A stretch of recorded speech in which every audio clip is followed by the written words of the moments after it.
Oi gente, eu sou a Karen e o vídeo de hoje é vídeo de resenha. Sim, eu vou trazer a resenha que vocês escolheram, do livro que vocês escolheram na enquete aqui do canal na aba da comunidade. Então, é a resenha de Flores Partidas. Eu espero que vocês gostem da resenha, mas antes da gente começar eu quero pedir para você se inscrever no canal se não é inscrito, curtir o vídeo porque é muito bom você estar apoiando o canal e com a sua curtida o vídeo chega em mais pessoas, tá bom? Também não esqueça de deixar seu comentário, se você achou o livro interessante ou não, quero muito saber, tá bom? Então vamos falar de Flores Partidas. Foi a meu primeiro contato com a Karen Lauren, gente, eu não sei pronunciar o sobrenome dela. Então, da Karen, nunca tinha lido antes, eu já tinha visto a Fabi, do Fabi Reads, aqui do canal do YouTube, falar muito dessa escritora, dizer que ela gostou muito. Ela tem lido outros livros dela, mas esse foi meu primeiro contato. E, gente, antes de tudo, eu preciso avisar que o livro, ele é muito pesado, tá? E ele trata temas muito pesados como estupro, tortura, suicídio, uma desumanização absurda, sequestros. Então, assim, ele é muito, muito pesado. Então, se você não curte muito esse tipo de temática, ou você não fica bem quando lê esse tipo de temática, sabe? Então, eu não aconselho a leitura do livro. Mas se você gosta de um livro de mistério e que vai, à medida que vai avançando, vai te deixando mais curioso para saber o tamanho do buraco que é, né, as verdades do livro, eu te aconselho. É um livro muito interessante, tá? Então, ele começa de uma forma diferente. Ele começa no tempo presente, tá? E aí a gente conhece duas irmãs, elas são protagonistas, né? Que temos a Lydia e a Clary. E aos poucos a gente vai descobrindo que a família da Lydia e da Clary sofreu um grande trauma. A irmã mais velha delas, a Julia, foi sequestrada ou simplesmente desapareceu, ninguém conseguiu provar que ela havia sido sequestrada, ela simplesmente desapareceu e nunca mais acharam absolutamente nada dela, nenhum rastro, nenhuma testemunha, e foram anos e anos de busca. O pai delas ficou completamente aficionado nessa busca, a polícia desistiu, mas ele continuou buscando até o fim da vida dele, e ele ao longo da leitura, a gente tem capítulos que é a Lydia, capítulos que é a Clary, mas tem capítulos que são cartas. Cartas que o pai delas escreveu para a Julia, contando o que estava fazendo enquanto buscava ela, procurava ela. E ao longo das cartas a gente vai entendendo que o pai dela sabe que ele tem praticamente 100% de certeza de que a filha está morta, mas ele quer achar o corpo, ele quer ter um fim, ele quer entender o que aconteceu, ele quer saber. E essa obsessão do pai delas dá um racha na família, e o pai e a mãe acabam sendo divorciados, a mãe dela se chama Ellen, ela acaba casando com outro homem depois, que esse outro homem ajuda meio que a criar um pouco a Lydia e a Clary, e que ele acaba morrendo depois e a Ellen fica viúva. Mas ao longo do livro a gente vai entendendo que a Ellen nunca cortou o relacionamento com o pai, com o marido, né, com o pai das filhas dela. Eles sempre tinham encontros íntimos ou em outros tipos de encontros, então ela sempre manteve essa relação com ele. E assim que começa o livro, a gente já entende que o pai delas cometeu suicídio. Então, pelo menos, aparentemente é isso que elas pensam, né? E aí, enquanto a gente vai lendo, a gente já sabe que a gente está lendo a carta de uma pessoa que não está mais lá. Então ela não vai participar dos acontecimentos atuais. E aí a Lydia e a Clary, há um rompimento entre elas, porque a Lydia não gosta, e ela tem as razões dela de não gostar do marido da Clary, e isso houve um racha entre elas, e a mãe, a Ellen, ficou do lado da Clary. Por quê? Porque a Lydia, ela já era descontrolada na época que a Julia sumiu.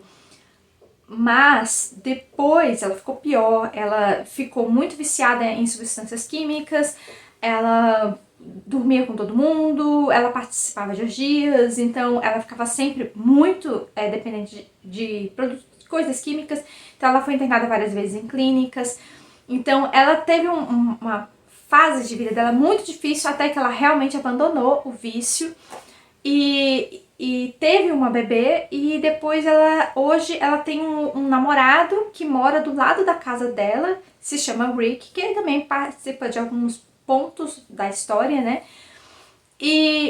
Mas ela não aceita ele morar na mesma casa que ela. Então, eles têm praticamente um casamento, que é um relacionamento longo que ela tem com esse Rick. E ele praticamente criou a filha dela. Ela tem... A filha dela, da Lydia, tem o Rick como uma figura paterna, né? Mas ela não aceita ele morar na mesma casa que ela. Então, assim, há muitos traumas, sabe, gente? A ser lidados dentro desse livro. A Clary, a gente vê que ela tá numa situação tensa da vida dela, porque ela acabou de sair de uma prisão, ela usou a tornozeleira por um bom tempo, tornozeleira eletrônica, e ela acabou de ser liberada da tornozeleira, mas ela ainda tem um período ainda de observação, porque ela é como se ela estivesse na condicional. Porque ela foi muito agressiva com uma colega dela numa quadra de tênis.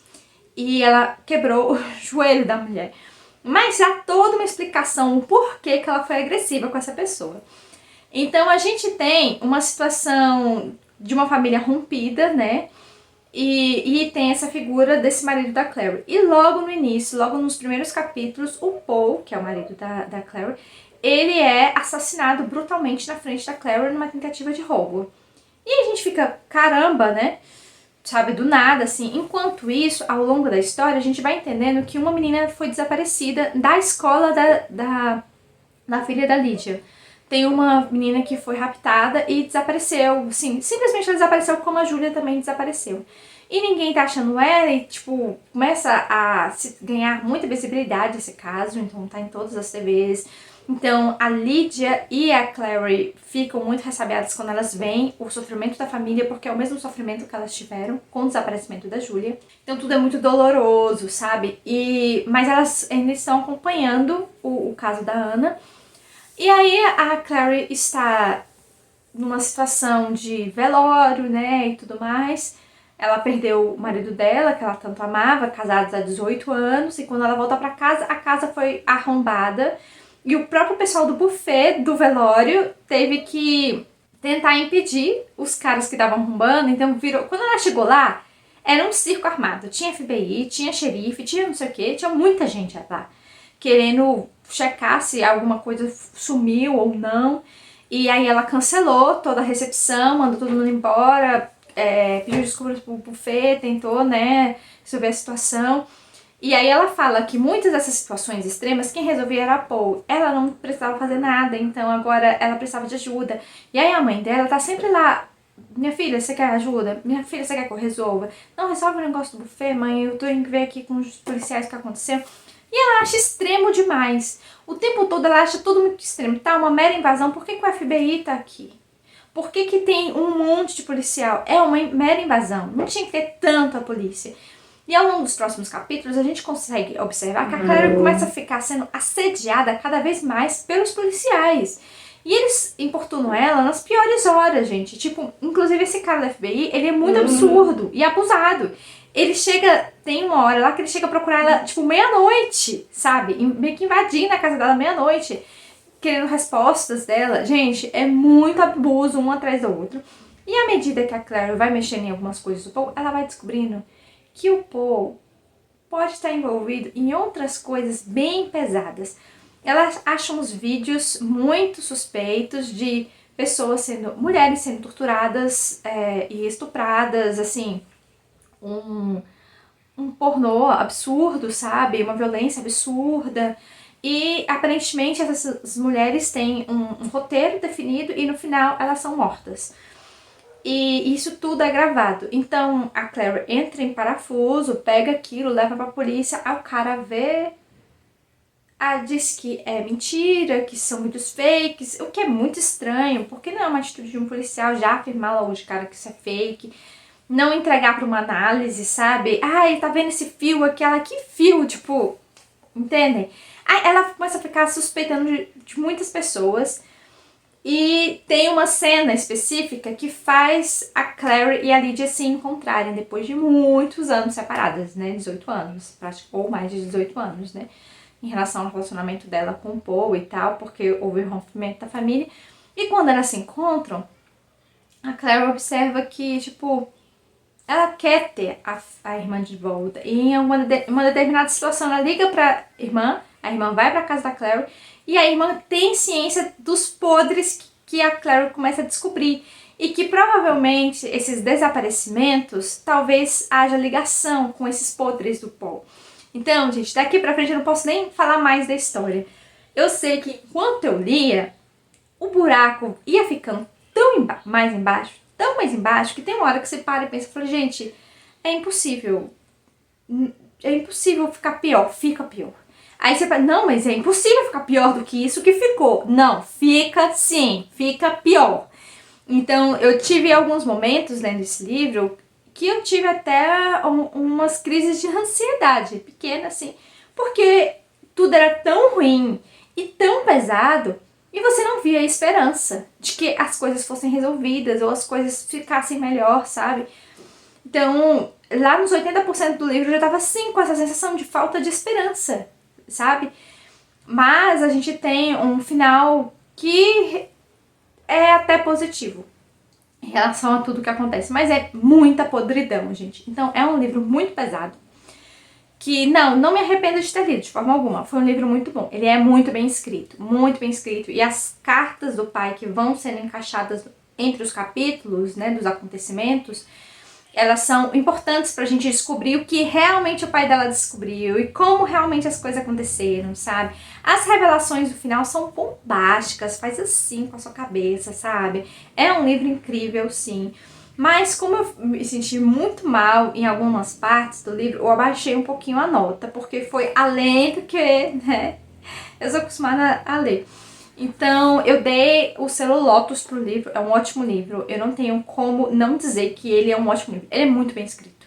E uma coisa é ligada à outra, uma coisa tem explicação com a outra, então o livro é bem fechadinho, tá? Você não fica sem entender o que realmente aconteceu, então eu super indico a leitura pra quem gosta de livros pesados, tá, gente? Porque é um livro pesado, tá? Então me conta aí nos comentários se você já leu algum livro dessa escritora, eu quero muito saber, tá? E é isso, tchau, até o próximo vídeo.